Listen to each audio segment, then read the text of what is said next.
Hello and welcome to this episode of All Things Policy, your favorite daily public policy podcast from the Takshashila Institutions. I'm Amit Kumar, a staff research analyst with the institution's Indo-Pacific Studies program. And today I'm joined by my colleague Anushka Saxena. Welcome to the episode, Anushka. Thank you so much for having me. So, as conflicts become norm, today I thought we could have a discussion on China's defense exports, especially observable trends and overall philosophy. You did a piece recently, and there are interesting things to note from there. One is, of course, that in the past 5 years, global arms imports have gone down, and yet China's exports have grown and imports have reduced, right?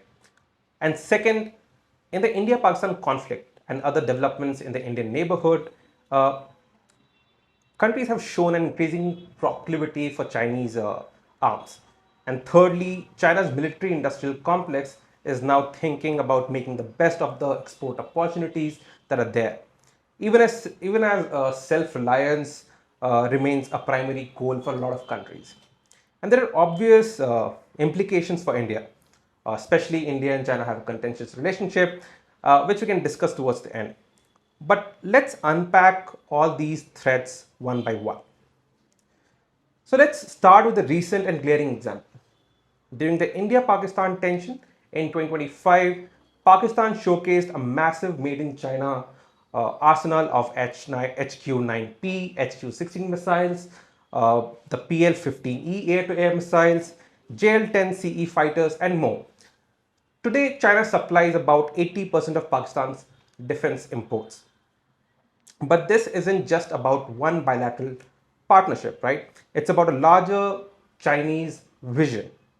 So, my first question to you is why is Pakistan such a central piece in China's defense export puzzle?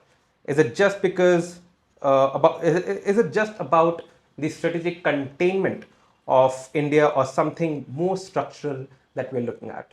Right. Thanks so much, firstly, Amit, for bringing out those 3 points about the increasing vitality of China's military industrial complex, and not just for the purposes of self-reliance, but also from a targeted perspective of gaining ground in the global arms market, right? Which is why, like you pointed out, we see that even though, and despite all the wars, there has been a 0.5-0.6% decline in overall global arm imports, maybe in the past 5 years as compared to the previous period. Chinese arms exports have gone up. Even though there has been an increase in imports of defense equipment, arms and weapon systems by countries like Ukraine, Iran, etc., that hasn't been able to offset the fact that arms imports have gone down. And so it seems like China is trying to capitalize on a crucial moment where, for whatever reason, arms imports have gone down, even if it is slightly. May it be economic challenges that are leading to a lack of cost advantages, may it be competition with the West. China is trying to capitalize on the moment and come out and say that, look, I can be a viable and a vital partner in defense, not just equipment, but also components of all sorts, right? So that is why I think it's important to look at these numbers with a little bit of an alarm and caution, but also from an analytical perspective to understand, like you said, what China's grand strategy is. And I think a lot of factors have to be considered here. Just from the example of Pakistan, as you rightly said, especially in the recent skirmishes with India, we saw that Pakistan deployed this arsenal that comprised of the surface-to-air missiles, the HQ-9P and the HQ-16, of course. Then the JL-10C, primarily its export version, right? Hence the JL-10CE was allegedly the entity that potentially shot down Indian planes in Indian airspace. So that's air-to-air missiles then, and the prominent one that came into picture was the PL-15E, right? Again, the export variant. So, and you brought up some numbers. So 81% of Pakistan's defense import arsenal is China. For China, that number is approximately 63% of all global exports of arms. So that's huge from both sides. Let's go to Pakistan. which go to Pakistan, exactly, right? So there is interdependence in that sense, and just from the Pakistan example, we cannot draw broad conclusions, but we can say that one of the goals or the pillars of China's defense exports grand strategy is that it wishes to empower all weather allies, where it sees that it can build dominance, it can build influence that will last for a long time. And with Pakistan, it has this perfect parasite to kind of continue feeding, and the cherry on top, in fact a very important cherry on top, is that that kind of defense support for Pakistan enables it to confront India, and confront India very confidently at that, right? In fact, during the India-Pakistan conflict recently, we heard reportage that China may have also been supplementing Pakistan's weapons use with intelligence, radars, and signals. So that kind of tells you about how the military cooperation runs deeper, and we can talk about norms as a philosophy of Chinese defense exports. But in the Pakistan case, yes, it does seem to be a structural component. In fact, military cooperation between China and Pakistan, one could say, predates the economic dependence that we now come to associate the Pakistan-China relationship with. And of course, a component of this is helping out with nuclear weapons as well. But I guess we best leave that for another conversation. Yeah, I mean, before I come back to the question of dependence, Pakistan's dependence on China, I think one of the reasons why global arms imports have gone down in the past 2 to 3 years is because Russia, as a large exporter of arms, has been engaged in a war with Ukraine, and that could have the arms import, the foreign arms imports could have something to do with that. Yes. Yeah. Okay, so coming back to the dependence question, obviously this kind of dependence that you talked about of Pakistan's dependence on China, China has to mobilize enterprises to achieve targeted goals, and behind the hardware is a sprawling defense production ecosystem. We're talking about giants like AVIC, Norinco, CASIC, CETC, state-owned enterprises, sprawling and globally entangled, which have good enough presence, right? They work under China's military civil fusion model, meaning that dual-use technologies are the norm, which these enterprises produce.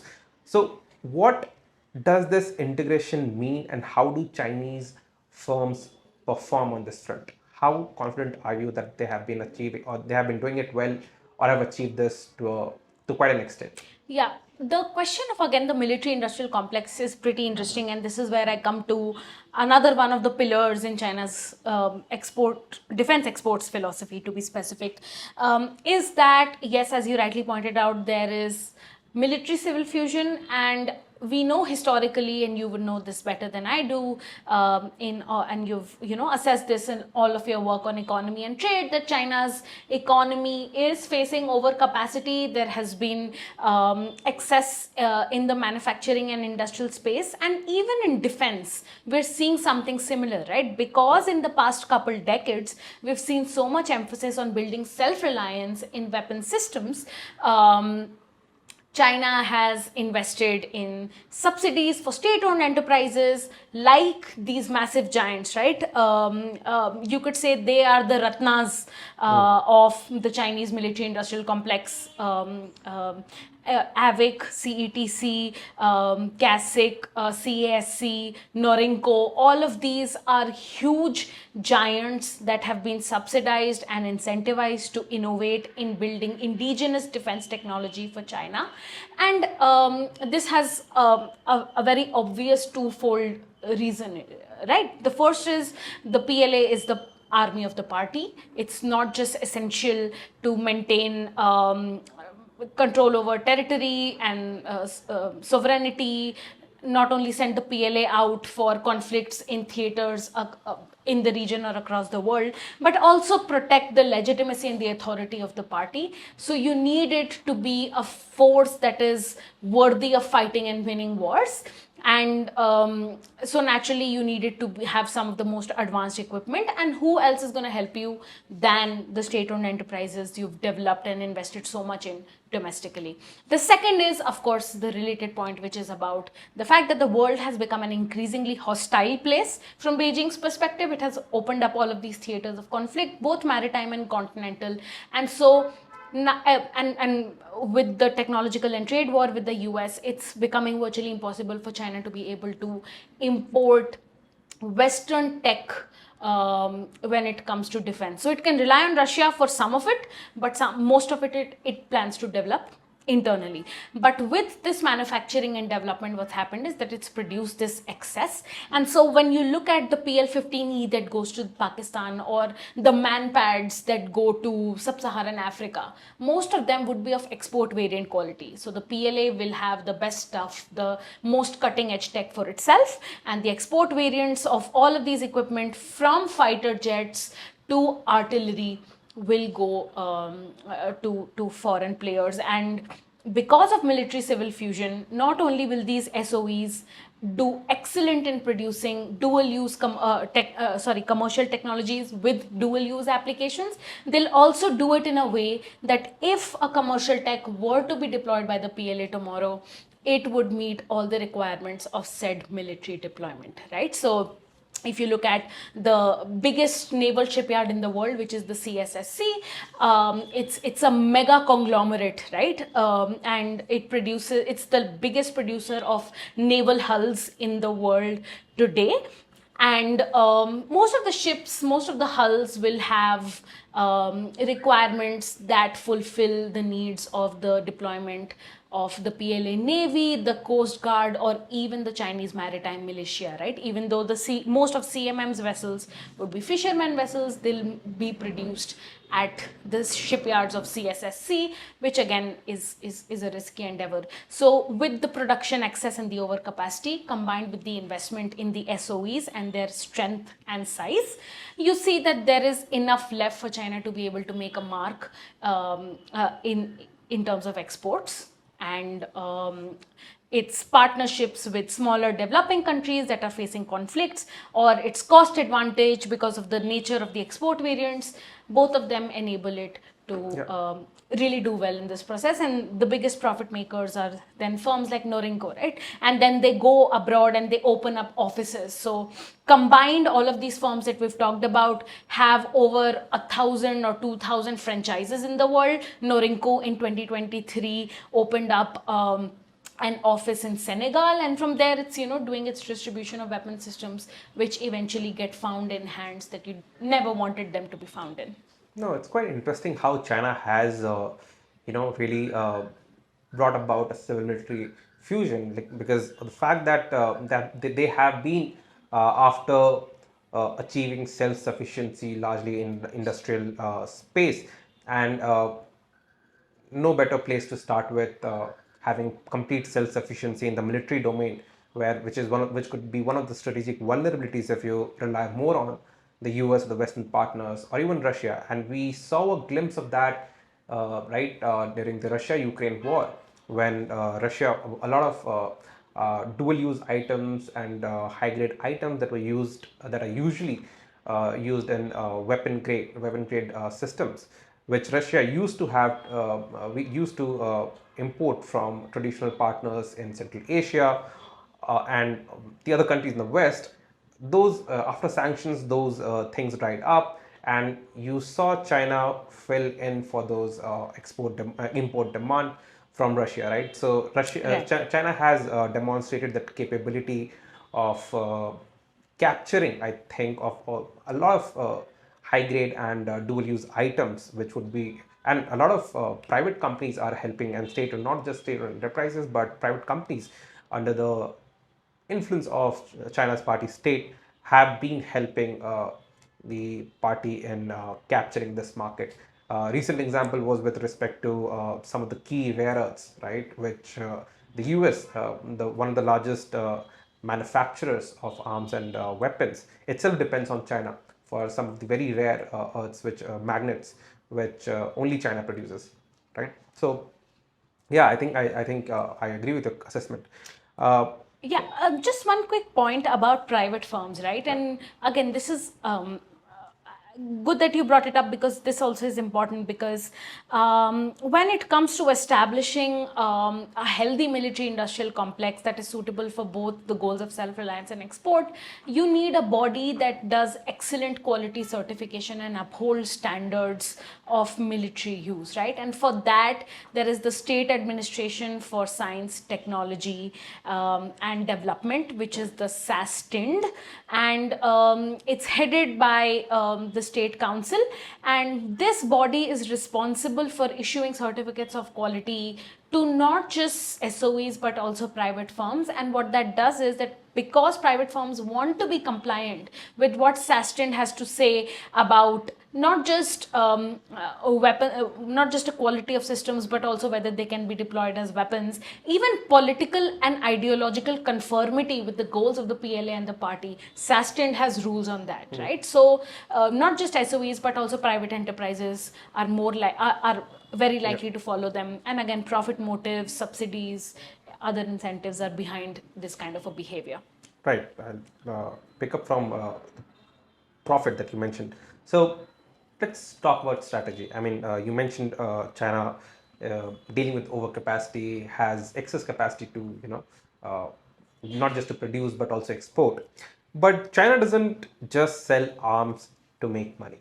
I mean, yes, it could be a primary objective, but an additional objective could be to also build influence, secure footholds, project power, especially in the global south. Now, if I remember correctly, this is where global security initiative comes in, where China came out with a few years back.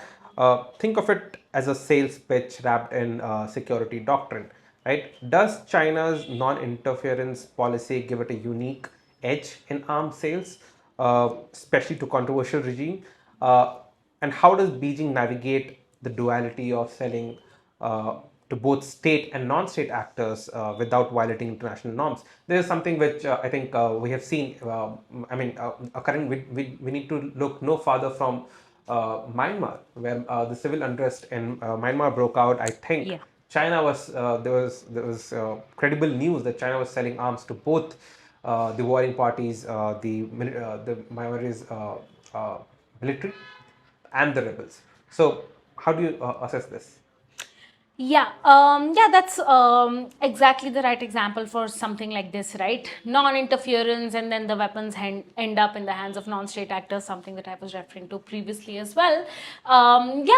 It's true that there is credible reportage that with Myanmar's case, and this is the art of the deal, I would say, right? China will sell weapons to whoever would buy them. And so, in that sense, you could say that its strategy is no strategy, because you'll see Chinese weapons in the hands of the Brotherhood Alliance and the Rakhine state in Myanmar as well, the actors that are responsible for ethnic insurgency. And you'll see Chinese weapons in the hands of the junta as well, which is the Burmese military, but also the Burmese government, right? So, so China would sell weapons to whoever, and it will also be open to importing components in the face of sanctions from anywhere. So it will backdate, it will change names, it will change tags, it will not care for rules of origin, so long as it has continued access to Western tech. So it is willing to bend rules for import and for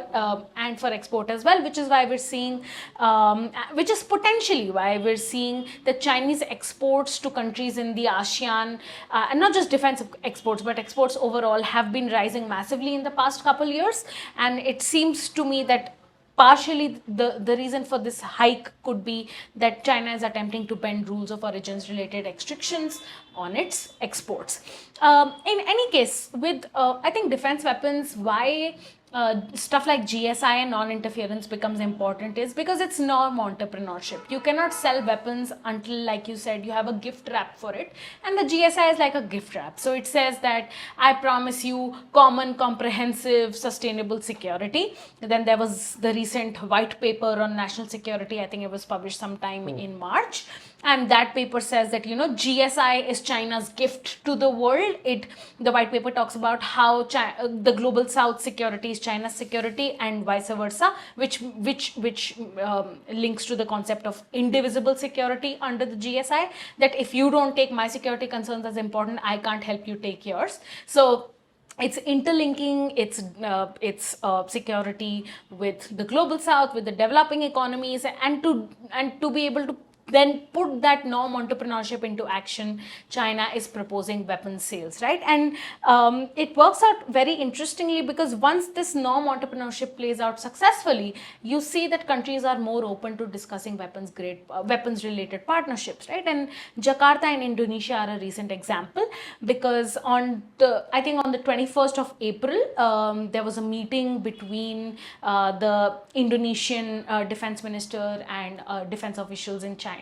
And that meeting talked about upgrading the relationship to a relationship of comprehensive security, or something to the tune of that, right? And right after that kind of an importance was exchanged under the ambit of GSI, Jakarta agreed to consider importing Chinese J-10 fighter jets, right? So you make your sales pitch through norm entrepreneurship. You pit your vision against the enemy, which could be the West or other Europe or other economies, and then you make your pitch for weapon sales, right? And as for the principle of non-interference, that's mostly just a justification, right? Because in the past few years, we've seen that Chinese man-portable air defense systems like the FN6 have ended up in the hands of rebels in Chad and Syria.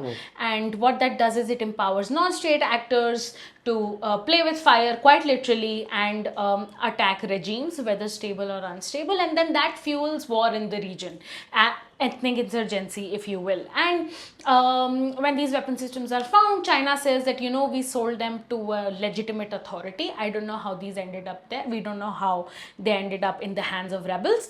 We have a policy of non-interference in state politics. So if the rebels are fighting with the government using our weapons, none of our business. Yeah. We are just sellers. Yeah. So for them, I guess, if I can come back full circle to the first point I made, their strategy is no strategy when it comes to picking and choosing buyers, at least.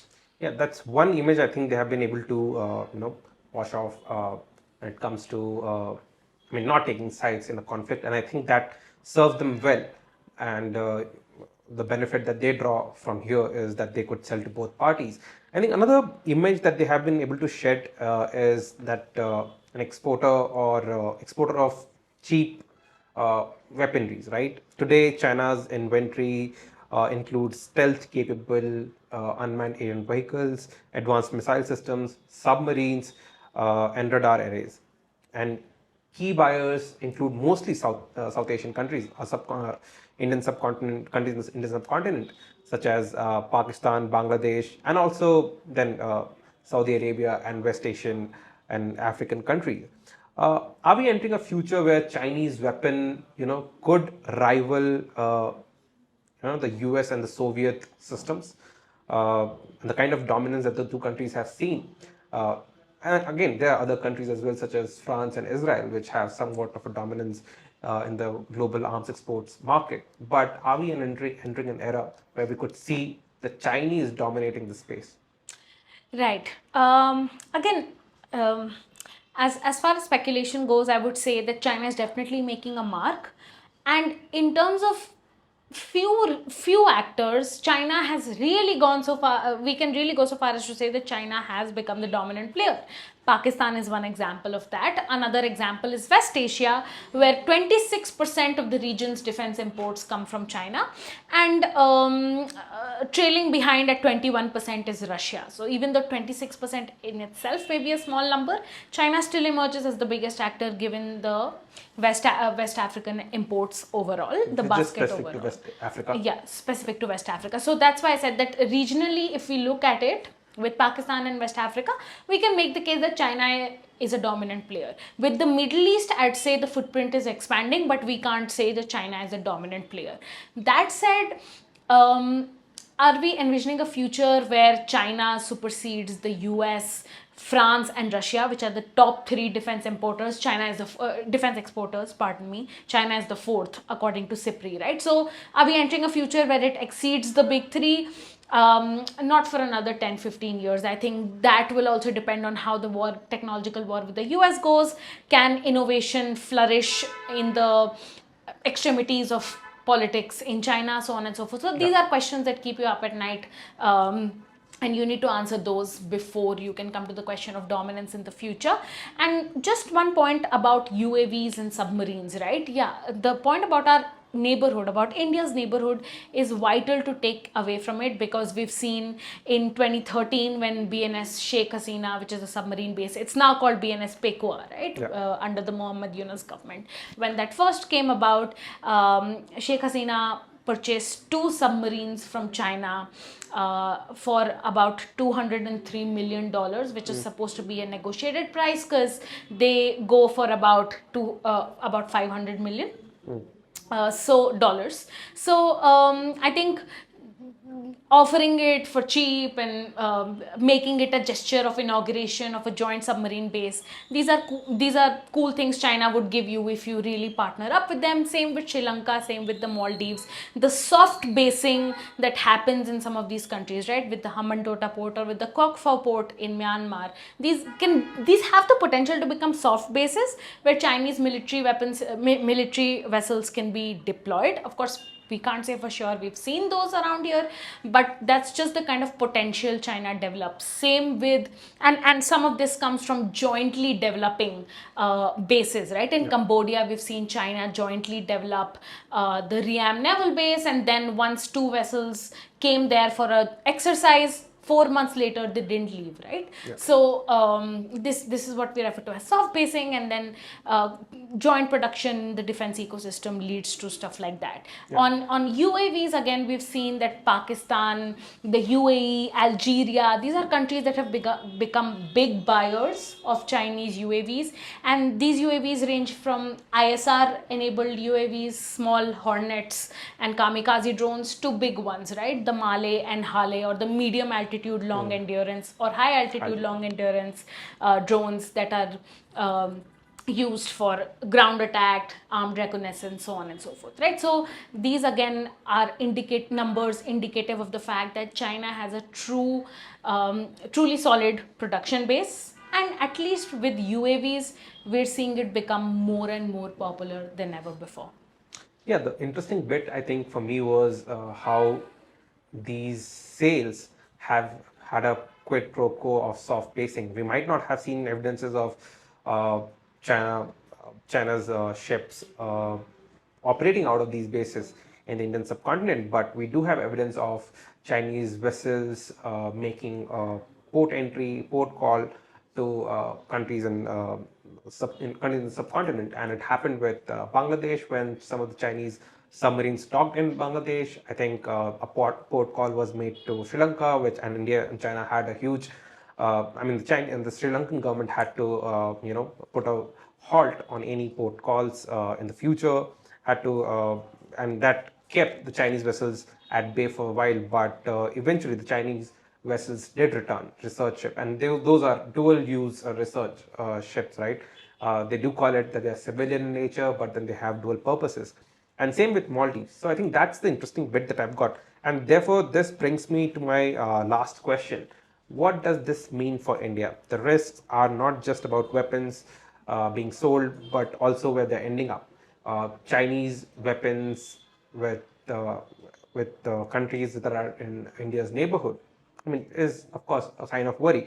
So with Chinese weapons flowing to Pakistan, Myanmar, even to an extent Bangladesh and Maldives, and even insurgent hands, India's strategic calculus is getting tighter. How should India respond to the militarization of its periphery by Chinese arms? Yeah, that's the $1 million question today, right? And I have a very uh, succinct answer for this based on my understanding, which is that the only way to counter military influence of a power as giant as China in your neighborhood, with partners that are extremely close to you, both geographically and otherwise, is to enable a surge in defense spending, because what that does is it brings about parity in the funding of pensions and salaries with the funding of capital outlay. And capital outlay is the money that goes into building of weapon systems, export of weapon systems, commercialization, indigenization, so on and so forth, right? So again, if you can just think of the Chinese playbook, you need self-reliance, and as a byproduct of that, you get some bit of export opportunities. So say I do believe firmly that India has an opportunity to do that, but it can't happen without money in capital outlay, and of course some degree of public-private partnership in defense, easing of procurement processes, flexibility in acquisition. Those help, and we have seen things improve over the decade, right? Especially with the DAP of 2020, which is the defense acquisition procedure. We've seen flexibility and shorter timelines, at least in principle. And enforceability wise, there is a long way to go, because bureaucratic hurdles don't go away overnight. But I think that would be the fundamental basis for any further discussion on becoming an export power vis-a-vis our neighborhood in the military domain. And that's what I have to say about that. See, I kind of agree with you. Insofar as I see, although, I mean, except for if you leave Pakistan out, Sri Lanka, Maldives, Bangladesh, and Myanmar, they're not big countries or with very wide-ranging military ambitions, right? Their usual desire that they have is that of a patrolling vessels, etc. And India, I mean, I would feel that India in the past has had a good experience and good technical expertise in developing these vessels. India is building its own aircraft carrier. India has now built with, of course, with in partnership with France, has its own, has manufactured submarines. It has developed its own nuclear submarine.